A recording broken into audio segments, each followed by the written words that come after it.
አታምጣ ቢለው አምጥቶ ቆለለው አሉ። ፍቅር እና ሩታንና ሄርሜላን ጠርታቸው ከዛ ለሚዜ ሁኑኝ ብላ ጠየቀቻቸው። ለሚዜነት ጠየቀቻቸው። እውነት አብርሽና ፍቅር ሊጋቡ ነው? አረኩሽ በሉኝ። እውነት ነው። በቃ ነገሩ ወደዛ ሄደ በቃ ተከናወነ።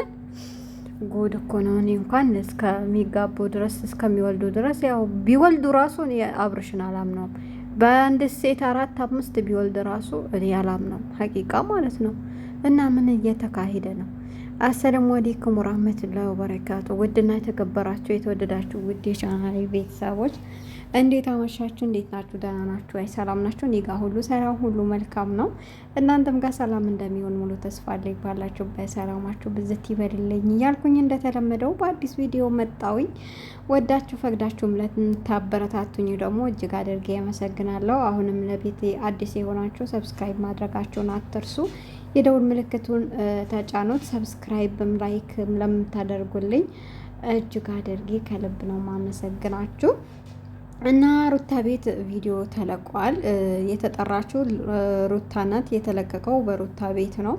እና ሲጠሩ ያው ለምን እንደተጠሩ አላውቁም ነበረ። በሰላም ሲመጡ እንደው ዱብዳ ነው የወደቀባቸው። ሄርሜላ ደግሞ እኛ ለሚዜነት ምንም ችግር የለብንም፣ የአብርሽ ደስታ ማለት የኛም ደስታ ማለት ስለሆነ እሺ እንልሽ ነበረ። ግን የዛን ቀን ሜካፕ አትቀቡም እኔ ነኝ ሙሽራ ካልሽ እኛ ደግሞ ምንም ባንቀባባ ምንም ባንል ሙሽራ ስለምንመስል ሰውም ድንግርግር እንዳይለው ለሰውም አይን ብለን እኛ አንመጣም አንሆንሽም።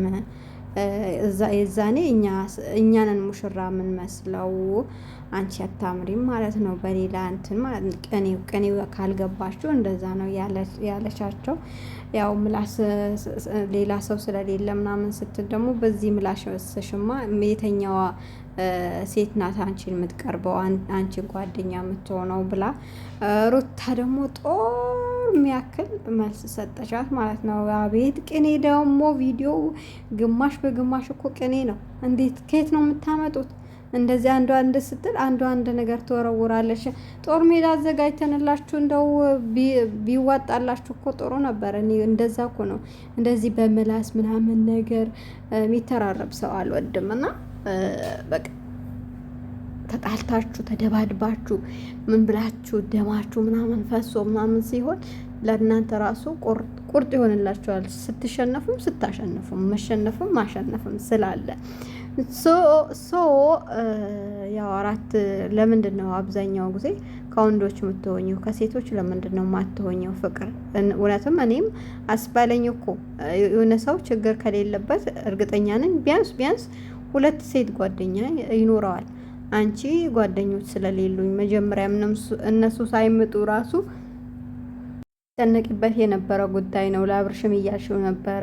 እኔ ሴት ጓደኛ ስለሌለኝ እሱ ያሳስበኛል። ሁለቱን ደግሞ ኬትም አመጣለሁኝ። በነገራችን ላይ ሰርግ ሳይሆን የፎቶ ፕሮግራም ነው። ለፎቶ ፕሮግራምም እንትን ያስፈልገ ሚዜ ያስፈልገ እንዴ?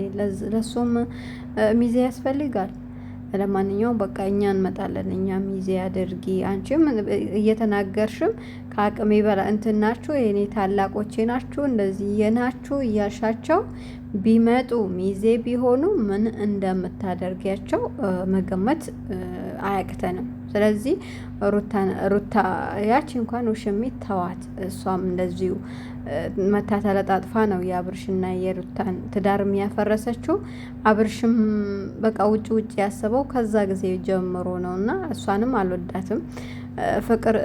ሩታ ግን በቃ የሆነ ደርባባነቷ መልሱን በቃ ንቃ ዝም ብላ አንድ የወረወረችዋት ቃላት ደግሞ ለአመት ይበቃል። እና ዞሮ ሚዜነቱን አልተቀበሉም። ማን እንድታደርጊ ነው? 2 ይበቃሻል፣ 4 ግዴታ አይደለም። ግን እውነት ነው ወይ የሚለው ነገር እኛን አሳስቦናል። እንዴት ነው የወደቀ ነገር ልታነሺ የፈለግሽው ፍቅር? ግን ሁለታችሁ አንድ ላይ ስትሆኑ አቤት ሳቃችሁ፣ አቤት ጨዋታችሁ፣ ያው የልጅነታችሁን መልሳችሁ ነው የምታመጡት ይመስለኛል። እና በጣም ደስተኛ ትሆናላችሁ፣ በጣም ትስቃላችሁ፣ ትቀልዳላችሁ። አብርሽም ከአንቺ ጋር ሲሆን ወሬው ራሱ ይመጣለታል። ፍቅር አንቺም ደግሞ ከሱ ጋር ስትሆኚ በቃ ወሬው ጨዋታው ምኑ ይመጣላችኋል እና በውስጣችሁ የተዋደዳችሁት ነገር በአንቺም በሱም አልወጣም ብዬ ነው ማስበው። ያኔ እንደ ግምት ማስበው ነገር ቢኖር እሱን ነው። አሁን ላይ ያላችሁበት መጀመሪያ ያልጨረሳችሁት ነገር ነበረ። ያው ሩታ ባለማወቅ ነበር መታ ከአብርሽ ጋር የሆነችው ብዬ ነው ማስበው። በሰዓቱ ሩታም ያው ተሳስታለች፣ ግን ያ ነገር ያለቀ ጉዳይ ነው። አብርሽ ሲቀርባችሁ ያን ነገር ጨርሼው ነው ያለቀ ጉዳይ ነው በፊት ምናምን ነገር ነው። እሱም ወደዛ መልሼ ለማሰብም አልፈልግም። ብዙ ወንዶች እንደዛ ነው የሚሏችሁ እና መጀመሪያ ህይወት ያላቸው ሰዎችን ስታገቡ የመጀመሪያ ህይወትን አላነሳባችሁም ይላችኋል። ከዛ ደግሞ እናንተ ከገባችሁ በኋላ የበፊት ሚስቴ እኮ እንደዚህ ነበረች፣ የበፊት ጓደኛ እኮ እንደዚህ ነበረች፣ እንደዚህ ታደርግልኝ፣ የማታደርገውን እኮ እንደዚህ ታደርግልኝ ነበር እኮ፣ እንደዚህ ትንከባከበኝ ነበር፣ በዚህ ወጣ በዚህ ወረደ ብሎ ጋዜጣውን ያነብብሻል። እና ዞሮ ዞሮ የመጀመሪያ ሰው ካለው ጋር ግንኙነት በቃ መቀራረብ ራሱ ቢቀርባችሁ ይሻላችኋል ብዬ ያስባለሁኝ። እና በሩት ያኔ በፍቅርና በአብርሽ ደግሞ የሆነ የወሰድኩት የተማርኩት ነገር አለ። ዞሮ ማንሳትም አልነበረብሽም። ፍቅር በጣም አጥፍተሻል። እኔ የመሰለኝ አሁንም ቢሆን አላምንም። አሁንም የሆነ ያላመንኩት ነገር አለ። ፍቅርና አብርሽ ተመካክረው ሩታን እንትን ለመፈተን ነው የሚመስለኝ፣ ለማናደድም ለመፈተንም። በዚህኛው እንትን ፈተና ማን እንደሚወጣ አብርሽን እስከ ጥግ ድረስ ማን እንደሚወደው ለሱ ማን እንደሚያስብ ሊገምት ፈልጎ ነው ብዬ ነው ማስበው። እና ለማንኛውም እስከ መጨረሻ እኛም እዚህ ያለን እናንተም ትመጣላችሁ፣ መምጣታችሁ አይቀርም፣ መጣላታችሁ መታረቃችሁ አይቀርም። ዩቲዩብ እስካለ ድረስ እኛም ደግሞ ከስር ስራችሁ መሄዳችን አይቀርምና ያለውን ነገር እስከ መጨረሻ የእናንተ ድራማ በነገራችን ላይ የሚያልቅ ነገር አይደለም፣ ሀቂቃ ማለት ነው። በዚህ ያለቀ ሲባል በዛ በግራ በኩል አዙራችሁ ታመጡታላችሁና አብዛኛው የማዳም ቅመሞች አሁን ላይ በቃ የሚኮሙት ራሱ ጠፍቶባቸው ግራ ተጋብተው፣ አንዳንዶቹ ደግሞ ሀቁን እየተናገሩ ነውና ሀቁን ተናግራ ያኔ ሀቁን በቃ የተወሰነ ሰርታችሁበት መታችሁ ሀቅ እንደዚህ ነው ምናምን ብትሉ እኮ ጥሩ ነበረ። በቃ ውሸት በውሸት እስከ ጥግ ድረስ ስታደርሱ ደግሞ በጣም ይደብራል። አሁን ላይ